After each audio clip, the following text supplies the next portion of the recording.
Around the world, urban farming spaces are becoming increasingly common. For some, it is a way to supplement food production for city dwellers. For others, it is simply about the therapeutic effects of farming and the reduction of stress. However, despite the benefits, there are also many challenges, such as land ownership and the busy nature of city life that leaves little time for recreational pursuits. Join us tonight as we hear from those pushing for urban farming spaces in Taiwan and the obstacles they encounter. Here's our Sunday special report.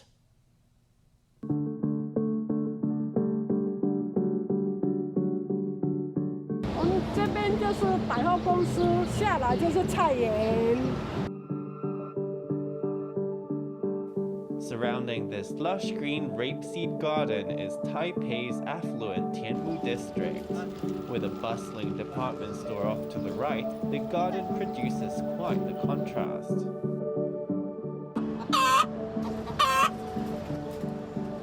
A hen clucks loudly, drowning out the sounds of people nearby. As if responding to the people, the hen breaks the barrier between city and farmland. 因为我们是上班，所以平日礼拜一到礼拜五，大概就是街坊邻居他们会上来这边。We also have to work, so throughout the week, it's basically just the people who live nearby who will come here and do this farming. If we're busy with work, then on Saturday and Sunday, we'll all come together here as a group and work on it.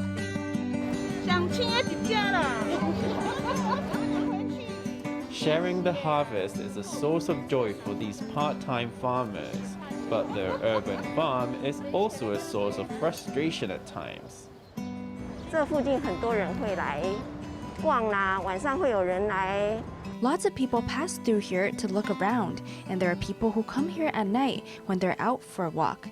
Naturally, when they see the beautiful okra plants, the beautiful eggplants, the vibrant red hot peppers, they inevitably want to pick a little to take with them.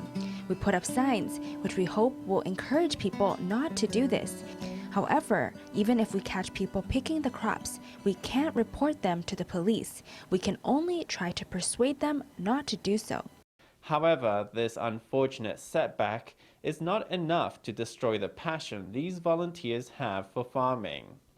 像我跟我儿子讲，It's like what I told my sons. I grow okra and sweet potato leaves today so that they can eat them. Sharing the harvest with family members makes farming more fun, and what is harvested is more than just produce.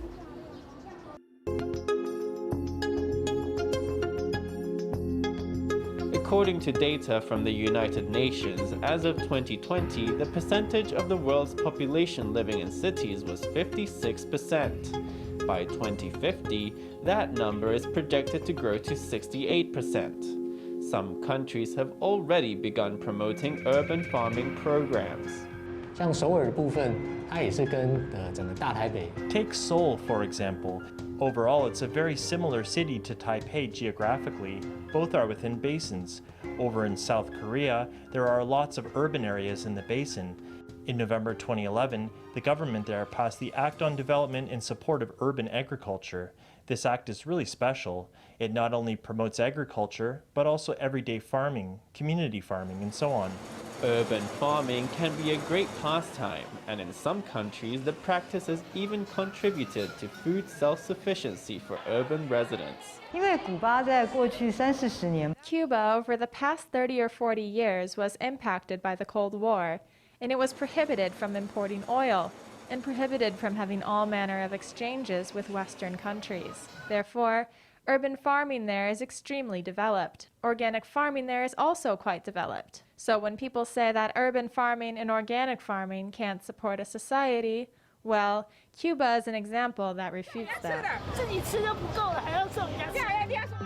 However, relying on urban farming for society's survival is something still far out of reach for Taiwan, especially given Taiwan's limited land and large population. 很多的公部门的空间、公有的空地。 Lots of public sector space, public land, can't be converted to different long-term use. What can be done for now is to open up rooftops for communities to use for farming. We can open up these underutilized spaces for adoption by community organizations so they can be converted into public farming spaces. In terms of using public spaces for community farming, Fujian Borough in Taipei's Songshan District provides a very good example. This farm was established in 2015. 3 years earlier, in 2012, this plot of land belonged to the Ministry of National Defense. Locals fought to gain use of the land so that they could set up this farm and bring some well-needed greenery to the borough. However, 10 years on, it is no more.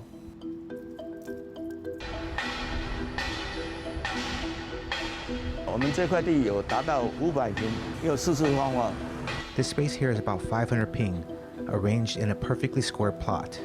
It's very suitable for building a social housing complex, so we got caught up at such plans. The farm here was for about 10 years and made everyone very happy. So of course, the borough residents are very upset about this. We have protested, but we came up against regulations because this plot belongs to the Defense Ministry. We have no legitimate reasons for blocking the return of the land to the ministry. Despite their efforts to secure use of the public land, the residents eventually had to return it to its rightful owner. Their plans for sustainable urban farming were thus interrupted. 观察到台湾的都市农耕，社区很活络的把它营造成社区农园之后。 After seeing urban farming in action in Taiwan, the community actively worked to build its own farm, but then faced the problem of whether it could continue to use the land.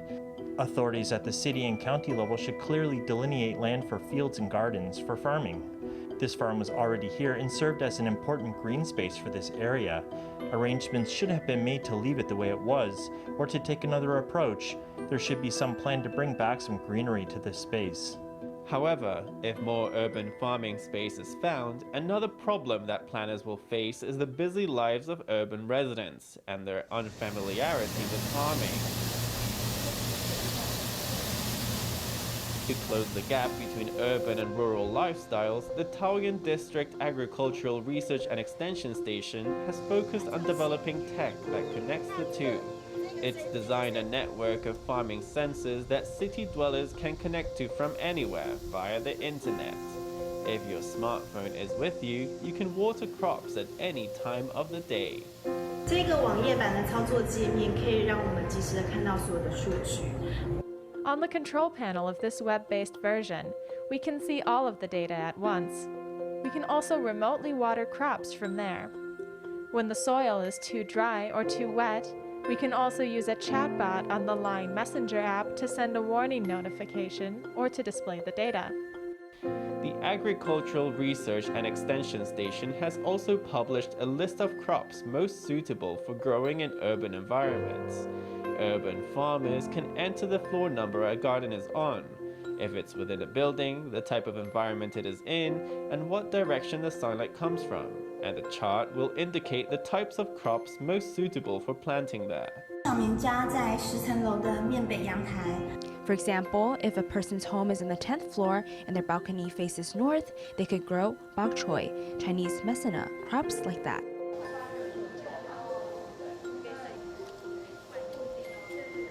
Through research that leads to new tech and software systems, urban farming is made more and more accessible to average urban residents.